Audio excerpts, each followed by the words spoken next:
Good morning students. आज हम लोग एएसटीसी से रिलेटेड कुछ क्वेश्चंस को सॉल्व करेंगे जो क्लास 10th के लिए इम्पोर्टेंट है। ठीक है, तो आज हम लोग स्टार्ट करते हैं। देखिए बोर्ड में मैंने कुछ क्वेश्चंस लिख रखे हैं। जैसे कि मैंने आपको एएसटीसी रूल बताया था कैसे आपको उसके फॉर्मूले आपको तैयार करने हैं। उसमें 48 फॉर्मूले होते हैं। मैंने आपको बहुत टेक्निक बताया था कैसे आप उसको तैयार कर सकते हैं कि इजीली तौर पर उसको आप कैसे फॉलो कर सकते हैं। जिन्होंने लेक्चर नहीं देखा है वो पहले वाला लेक्चर, इसके पहले वाला लेक्चर नंबर 5 लेक्चर नंबर 6 आप लोग देख लें। उसमें आपको पता चल जाएगा कि एएसटीसी के फॉर्मूलों को हम लोग कैसे ड्राइव करते हैं, कैसे निकालते हैं और कैसे इसको हम लोग याद रख सकते हैं। याद नहीं करना मतलब लर्न नहीं करना होगा आपको, कैसे आपको निकालने का तरीका से बताया गया। ठीक है, तो आज हम लोग देखेंगे कैसे इसको सवालों को सॉल्व करते हैं। देखिए पहला सवाल हमारे पास क्या लिखा है, साइन 35 बटे कॉस 55 पूरे का होल स्क्वायर प्लस कॉस 55 बटे साइन 35 पूरे का होल स्क्वायर माइनस 2 कॉस 60। ये हमारे पास लिखा है। अब इसकी हमको वैल्यू निकालने को कहा जाएगा। ये 2 नंबर 3 नंबर में आता है, क्या कहते हैं, find the value of this number this question. ठीक है, इसकी वैल्यू आपसे निकालने को कहेगा। तो कैसे करेंगे, सबसे पहले ए स्टेज में आपको देखना है कि हमारे पास एंगल जो होते थे वो 4 एंगल होते थे, 4 पार्ट होते थे, चारों पार्ट 90 एंगल एवं होते थे। तो यहाँ आपके जो हाई स्कूल में जो रिलेटेड क्वेश्चन है वो केवल फर्स्ट क्वाड्रेंट यानी पहले वाले चतुर्थांश पर ही जाते हैं। दूसरे चतुर्थांश तीसरे चतुर्थांश के लिए इसमें नहीं बताए गए हैं। पहले आपके यहाँ सिलेबस में था लेकिन इस बार नहीं है। तो आपको फर्स्ट क्वाड्रेंट पर जो एंगल आते हैं केवल आपको उन पर ही फोकस करना है। मैंने आपको सारे बता रखे हैं, लेक्चर नंबर 5 में आपको सारे बता रखे, चाहे पहला क्वाड्रेंट हो चाहे दूसरा तीसरा। बाई चांस कभी अगर पेपर में आ जाए तो आपको कोई दिक्कत नहीं होगी, लेकिन यहाँ पर आपको जो बुक्स हैं उन बुक्स के अकॉर्डिंग आपको फर्स्ट क्वाड्रेंट पर ही ज्यादा फोकस करना है। तो फर्स्ट क्वाड्रेंट पर 2 ही एंगल आते हैं। पहला एंगल आपका आता है 90 माइनस थीटा, दूसरा आता है 360 प्लस थीटा। इन दोनों एंगल का ही आपको यहाँ पे यूज करना है। फिर मैंने आपको बताया था कि एएसटीसी रूल के अकॉर्डिंग है कि कोई भी एंगल 90 या 270 से स्टार्ट होता है तो साइन बदलता है कॉस में, कॉस बदलता है साइन। 90 या 270 से अगर कोई भी ट्रिग्नोमेट्री रेशियो बदलता है या एंगल आता है, 90 या 270 कोई भी एंगल आता है तो साइन बदलता है कॉस में, कॉस बदलता है साइन में, टेन बदलता है कॉट में, कॉट बदलता है टेन में, सेक बदलता है कॉसेक में, कॉसेक बदलता है सेक में। ये आपको याद रखना है। लेकिन अगर वही एंगल आपका 360 या 180 से स्टार्ट होते हैं तो उसमें कुछ भी नहीं बदलता, साइन साइन रहता है, कॉस कॉस रहता है, टेन टेन रहता है। ठीक है, अब एएसटीसी में बताया था कि ए फॉर होता है ऑल। ऑल मतलब यहाँ पे जितने भी ट्रिग्नोमेट्री रेशियो आएंगे, टी रेशियो आएंगे, सारे के सारे क्या होंगे, पॉजिटिव होंगे। यहाँ माइनस का आने का कोई सवाल नहीं उठता है। तो यहाँ पे सारे के सारे क्या होंगे, पॉजिटिव होंगे। चलिए अब देखिए यहाँ पे देखो एंगल क्या लिखा है 35, नीचे एंगल क्या लिखा है 55। इन 2 एंगलों में किसी एक को आपको बदलना है, चाहे जिसको आप बदल लीजिए। ठीक है, अब देखिए जो 35 55 है उनमें से किसी एक को सिलेक्ट करते हैं। तो मान लीजिए अगर आपने ऊपर 35 वाले को सिलेक्ट किया तो 35 को हम लोग 90 से माइनस करेंगे। हमेशा एंगल हमारा 90 से ही माइनस होगा। ठीक है, 90 होता है, 270 होता है, 180 होता है और 360 होता है। लेकिन जो एंगल, जिस एंगल को हम चेंज करना चाहते हैं वो देखना होगा कि वह एंगल किसके सबसे ज्यादा नजदीक है, 90 के, 270 के, 180 के या 360 के। जिसके नजदीक होता है उसी से हम लोग माइनस या प्लस करते हैं। तो यहाँ देखिए ये आपका 35 किसके नियरेस्ट आएगा, 90 के। तो इसको 90 से क्या माइनस करें, 90 में ऐसे कौन सा संख्या माइनस करें कि मेरा 35 आ जाए। तो यहाँ देखिए क्या करना है, साइन आपका रहा सेम। अब 35 को मैं लिखना चाहता हूँ 90 से माइनस करके। तो बताओ 90 में ऐसी कौन सी संख्या है जिसको माइनस करने पर, 90 में ऐसी कौन संख्या है जिसको माइनस करने पर 35 आए, तो 55 है। नीचे वाला एंगल आप लिख दिया तो जाओगे 55। अब नीचे वाला पार्ट आपका सेम रहेगा, इसमें कुछ भी नहीं करना, स्क्वायर लगा दिए। यही काम इसमें कर दो, चाहे ऊपर वाला बदल दो चाहे नीचे वाले को। तो देखिए जैसे अब हम नीचे वाले बदलना चाहते हैं, अब एक बार ऊपर वाला एक बार नीचे वाला, कोई भी आप बदल सकते हैं, ऐसे कोई जरूरत नहीं। तो मान लीजिए ऊपर वाला नहीं बदलना है, नीचे वाला बदलना चाहते हैं तो ये 55 आपका सेम रहेगा। नीचे देखिए साइन की जगह साइन रहेगा। अब 35 को क्या लिख सकते हैं हम लोग, 90 माइनस 55 घटाएंगे 35 ये आएगा पूरे का होल स्क्वायर माइनस ये हो गया 2, ये हो गया cos 60 अंश। 60 अंश की वैल्यू हमने आपको चौथे लेक्चर 5वें लेक्चर में बताया था। इसकी वैल्यू कैसे निकालते हैं आपको याद करना पड़ेगा, इसके 60 की। ठीक है, कुछ वैल्यूज आपको याद करनी पड़ेगी। तो देखिए अब हमने आपको बताया था कि अगर साइन 90 माइनस थीटा आता है, ठीक है, एंगल मेरा कहाँ से स्टार्ट हो रहा है, 90 से स्टार्ट हो रहा है, पहले क्वार्टर में जा रहा है। पहले क्वार्टर में सभी क्या होते हैं, पॉजिटिव होते हैं, तो यहाँ आ जाएगा प्लस। लेकिन एंगल अगर 90 से स्टार्ट होता है तो साइन किसे बदलता है, कॉस में, और कॉस किस में बदलता है, साइन में, तो साइन किस में बदल जाएगा, कॉस में। तो हो गया कॉस, और एंगल क्या लिखा, थीटा, यानी क्या बन गया, देखो साइन 90 की वजह से आ गया प्लस, क्योंकि 90 माइनस थीटा आपको बताता है फर्स्ट क्वाड्रेंट को, साइन की जगह चेंज 90 से स्टार्ट हो रहा है, इसलिए साइन बदल गया कॉस में, और एंगल जो था वो एंगल सेम टू सेम आ गया। तो यानी कॉस 90 माइनस थीटा क्या होता है, सॉरी साइन 90 माइनस थीटा क्या हो गया, कॉस थीटा। क्या देखिए साइन 90 माइनस थीटा, ये थीटा काम कर रहा है, तो ये क्या बन जाएगा ऊपर, कॉस थीटा, थीटा का मान 55, नीचे में क्या चल रहा भैया, कॉस 55 पूरे का होल स्क्वायर, देखो दोनों सेम में आ गया ना ऊपर नीचे। यहाँ देखिए प्लस ये कॉस 55 आपका रहा, नीचे देखो फिर वही कॉस 55 आ जाएगा, कॉस 55 पूरे का होल स्क्वायर। अब बगल में देखिए आपका क्या चल रहा है, बगल में आपका चल रहा है -2 cos 60, देखो ये कट गया, एक बचा, ये कट गया, एक बचा, तो यहाँ पे 1 का स्क्वायर आया, यहाँ भी 1 का स्क्वायर आया, यहाँ देखिए 2 cos 60 का मान आपको याद होना चाहिए। cos 60 का मान मैंने आपको टेबल में निकालना सिखाया था, cos 60 का मान होता है 1/2, तो यहाँ लिख दिया आपने 1/2, 2 से 2 कैंसिल हो गया, 1 का स्क्वायर 1 प्लस 1 का स्क्वायर 1 माइनस 1, 1 से 1 कैंसिल हो गया, कितना बचा 1, ये आपका आंसर हो गया।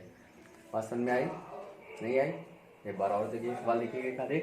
अब देखिए जैसे सवाल ये लिखा हुआ है, मुझे कह रहा प्रूफ दैट, सिद्ध कीजिए कि, क्या लिखा है tan है, तो इसका पहले ले लेते हैं लेफ्ट हैंड साइड, तो क्या लिखा है tan 5 degree, tan 25, tan 30, tan 65, tan 85, हमको इसका मान 1/√3 लाना है, ध्यान दीजिएगा 1/√3 लाना है। तो देखो हमको इन दोनों एंगलों को चेंज करना पड़ेगा। अब इसको क्यों नहीं चेंज, क्योंकि tan 30 का मान हमको टेबल में पता होता है, हम लोगों ने टेबल पढ़ी है, चौथे 5वें लेक्चर हम लोगों ने टेबल बनाई थी, मैंने आपको दिखाया था कैसे बनाते हैं, उसमें tan 30 का मान होता है, क्या होता है 1/√3 होता है, तो यहाँ तो डायरेक्ट हम लोग 1/√3 चाहिए। अब हमको इन दोनों को चेंज करना है, ठीक है, तो हम देखो 5 को चेंज करना चाहते हैं, तो बताओ 5 90 में ऐसी कौन सी संख्या घटाई जाए कि 5 आ जाए, 90 में ऐसी कौन सी संख्या घटाई जाए कि 5 आए, 90 में 85 घटा दो 5 बचेगा, तो इसको देखो क्या लिख दिया, ये हो गया tan, ये हो गया 90 माइनस 85।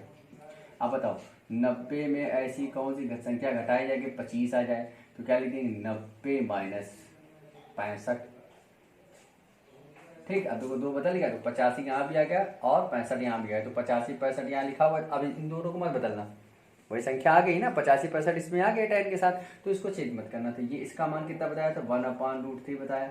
यहाँ देखिए क्या चल रहा है, tan 65 चल रहा है और tan 85 चल रहा है, ठीक है भाई, ये हो गया tan 85। और tan 90 माइनस थीटा किस क्वाड्रेंट में जाएगा, 90 माइनस थीटा तो हमेशा फर्स्ट क्वाड्रेंट में जाता है, और 90 में से tan किस में बदलता है, कॉट में, तो यहाँ बन जाएगा ये कॉट, और थीटा की जगह कौन है 85, इसी प्रकार ये क्या बन जाएगा कॉट 65, यहाँ 1/√3 चल रहा है, यहाँ क्या चल रहा है भैया tan 65, और ये क्या चल रहा है tan 85। अब देखो tan कॉट को हम लोग क्या लिखते हैं 1/tan, कॉट को क्या लिखते हैं 1/tan, कॉट को क्या लिखते हैं 1/, रेसिप्रोकल होता है ना, तो इसको लिख दिया 1/tan यानी 85, इसको क्या लिख दिया 1/tan कौन सा आ गया 65, और ये तो आपका सेम टू सेम चल रहा है, इधर ये ऊपर चल रहा है, देखो सेम टू सेम, यहाँ भी देखो चल रहा है ऊपर सेम टू सेम, ये कट गया, देखो कटने के बाद क्या बचा 1/√3, देखो यही आपको लाना था। बात समझ में आई, इस टाइप से हम इनको सॉल्व करते हैं। और देखिएगा एक आधे क्वेश्चन इसके, देखिए 2 क्वेश्चन और है हमारे पास, कैसे लिख रहा है कि tan a बराबर cot b लिखा हुआ है, tan a बराबर cot b, तो हमें प्रूफ करना है कि a प्लस b बराबर क्या होता है 90 होता है। अब देखो इन दो में से किसी एक को चेंज करना है, चाहे tan को चेंज करना है चाहे cot को चेंज करना है।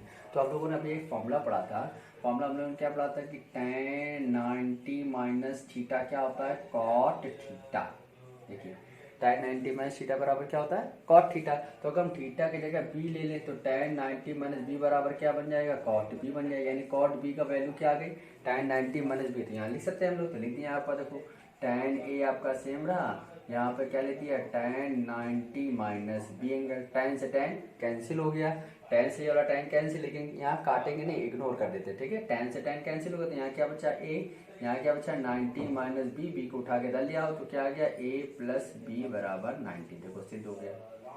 बात समझ में आई, क्लियर, आगे आ जाओ। अब देखो क्या लिखा है sec 4 theta equal to cosec theta minus 20, तो कह रहा है थीटा का मान ज्ञात करो।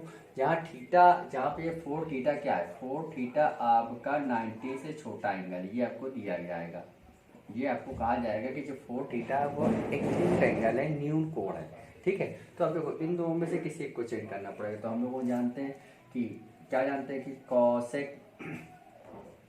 कॉसेक 90 माइनस थीटा क्या होता है, सेक थीटा होता है। कॉसेक 90 माइनस थीटा क्या होता है, सेक थीटा होता है। अगर हम थीटा की जगह 4 थीटा कर दें तो यहाँ भी भैया 4 थीटा आएगा। तो हमको क्या मिल गया कि कॉसेक 90 माइनस 4 थीटा बराबर क्या होता है, सेक 4 थीटा। तो यहाँ सेक 4 थीटा की वैल्यू रख सकते हैं, तो लिखना सो। तो क्या आ जाएगा, इसकी वैल्यू क्या बताई आपने, cosec 90 minus 4 theta equal to cosec theta minus 20। फिर देखो कॉसेक से कॉसेक इग्नोर कर दिया, तो यहाँ बचा 90 minus 4 theta equal to theta minus 20। तो थीटा इधर ले आएंगे, 20 इधर आएगा, तो 20 इधर आके ऐड हो जाएगा, कितना हो जाएगा 110, ठीक है। और इधर ये आपका ऐड हो जाएगा, कितना हो जाएगा 5 थीटा। तो डिवाइड करेंगे मुझे कितना आएगा, तो थीटा इक्वल टू आ जाएगा 5 का 110 में डिवाइड करेंगे, 5 टू जा 10, 5 टू जा 10, 22 करीब आ जाएगा। तो इसका एंगल आ गया 22 एंगल आया, यानी थीटा का मान कितना आया 22। यही आपका आंसर हो गया। बात समझ में आई, क्लियर है। और एक आधी सवाल देखिएगा। देखिए एक बोर्ड में क्वेश्चन लिखे हुए हैं, हमको इनकी वैल्यूज निकालनी। पहला क्वेश्चन है sine 90 plus theta upon cos theta minus sine 180 plus theta upon sine theta minus ten theta upon cot 90 plus theta, हमको इसका मान निकालना है। तो देखिएगा यहाँ पे एंगल है 90 प्लस थीटा। आपने जो पहला क्वाड्रेंट पढ़ा था, पहला चतुर्थांश पढ़ा, तो वहाँ एंगल था 90 माइनस थीटा, यानी किस में जा रहा है, सेकंड वाले में जा रहा है। और सेकंड वाले में बताया था ASTC होता है, तो S का मतलब होता है साइन और कॉस पॉजिटिव होते हैं। सेकंड में साइन और कॉस पॉजिटिव होते हैं, बाकी सब क्या होते हैं, ऋणात्मक होते हैं। तो यहाँ पे तो साइन है, साइन है तो ये हमेशा यहाँ पे क्या रहेगा, पॉजिटिव रहेगा। तो यहाँ जो वैल्यू आएगी प्लस की आएगी। लेकिन 90 की वजह से साइन किस में बदलता है, 90 की वजह से साइन बदलता है कॉस में। तो यहाँ पे आ गया आपके पास कॉस, और एंगल में क्या लिखा है, थीटा, इसलिए आ गया थीटा। नीचे क्या चल रहा था भैया, कॉस थीटा है। बात समझ में आई। इसी प्रकार देखिए 180 प्लस थीटा, तो 180 प्लस थीटा आपका किस में जाएगा, 180 प्लस थीटा आपका थर्ड में जाएगा। टी वाले पार्ट में AST टी वाले पार्ट में जाएगा, आप देख लीजिएगा वहाँ पर लेक्चर नंबर 5 में। तो यहाँ टी में जाएगा, और टी में आप जानते हैं टी का मतलब होता है टेन और कॉट पॉजिटिव, टेन और कॉट पॉजिटिव। लेकिन यह है क्या, साइन, तो साइन की वजह से क्या आएगा, निगेटिव साइन आएगा, और निगेटिव पहले से तो क्या बन गया प्लस। अब 180 में क्या साइन बदलता है, नहीं, 180 और 360 में साइन नहीं बदलता, साइन साइन रहता है, कॉस कॉस रहता है। यहाँ साइन है तो इसलिए साइन ही रहेगा, और एंगल में क्या है, थीटा, इसलिए थीटा रहेगा। नीचे आपका क्या चल रहा है, साइन थीटा। इधर देखिएगा tan आपका सेम रहा, यहाँ देखो क्या लिखा है, cot 90 plus theta, cot 90 plus किस में जाता है, सेकंड वाले में। सेकंड वाले में का नाम क्या होता है, एस नाम होता है, और एस का मतलब क्या होता है, साइन और कॉसेक पॉजिटिव होता है। यानी है क्या यहाँ पर कॉट, अगर यहाँ पे कॉट है तो कॉट क्या होगा, निगेटिव होगा। तो ये निगेटिव पहले से तो क्या बन गया प्लस। अब आपको पता है कि 90 की वजह से कॉट किस में बदलता है, 90 की वजह से कॉट बदलता है टैन में, कॉट टैन में, टैन कॉट में। तो यहाँ पे आ गया टैन, और एंगल में इसमें क्या लिखा है, थीटा, इसलिए थीटा आ गया। अब देखो ये कट गया, एक बचा, ये कट गया, एक बचा, ये कट गया, एक बचा, एक एक एक कितने हो गए, 3। ये आपका आंसर हो गया। बात समझ में आई, 3 इसका आंसर हो गया। आगे आ जाओ।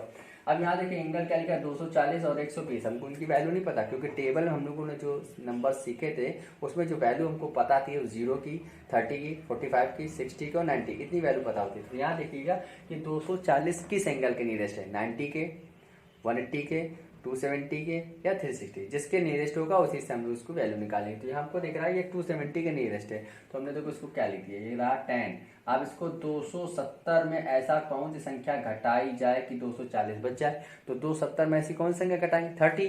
तो यहाँ पे आ गया माइनस का 30 प्लस साइन के देखो यहाँ रहा साइन, यहाँ लिखा है 120, तो यहाँ 90 के नियरेस्ट है, तो 90 में क्या जोड़ा जाए कि 120 बन जाए 30। अब बताओ tan 270 minus theta, tan 270 minus theta किस क्वाड्रेंट पर जाएगा, टी वाले क्वाड्रेंट पर जाएगा। यानी टी का मतलब हो गया AST, तीसरे वाले क्वाड्रेंट पर जाएगा। और टी का मतलब वहाँ क्या होता है, tan और cot पॉजिटिव होता है। यहाँ है क्या, tan है तो यहाँ साइन क्या आएगा, प्लस का आएगा। लेकिन 270 और 90 में बदलते हैं, साइन कॉस में, कॉस साइन में, tan कॉट में, कॉट टैन में, सेक कॉसेक में, कॉसेक सेक में। यहाँ 270, इसका मतलब यहाँ टैन बदलेगा, टैन किस में बदलता है, कॉट में। तो यहाँ पे आ गया कॉट, और एंगल में क्या लिखा भैया 30। साइन 90 प्लस थीटा आप जानते हैं ऐसे वाले ग्रुप में जाएगा, यानी सेकंड क्वाड्रेंट में जाएगा, और जिसमें एस होता है और एस का मतलब साइन कॉस से पॉजिटिव, तो यहाँ प्लस का नीचे रहना रहेगा। लेकिन 90 बजे साइन बदलता है, किस में बदलता है, कॉस में, तो यहाँ पे आ गया कॉस एंगल क्या है 30। अब हमको टेबल याद होनी चाहिए, कॉट 30 का मान क्या होता है, कॉट 30 का मान √3 होता है। कॉस 30 का मान क्या होता है, √3/2 होता है। एलसीएम ले लो भैया, एलसीएम आया 2 तो 2 कैसे गुणा हो जाएगा, 2√3 प्लस इसका 1 कैसे होगा, तो 1√3, तो 1√3 2√3 कितने हो गए, 3√3/2। ये आपका आंसर हो गया। बात समझ में आई, क्लियर। बाकी नेक्स्ट लेक्चर में, धन्यवाद।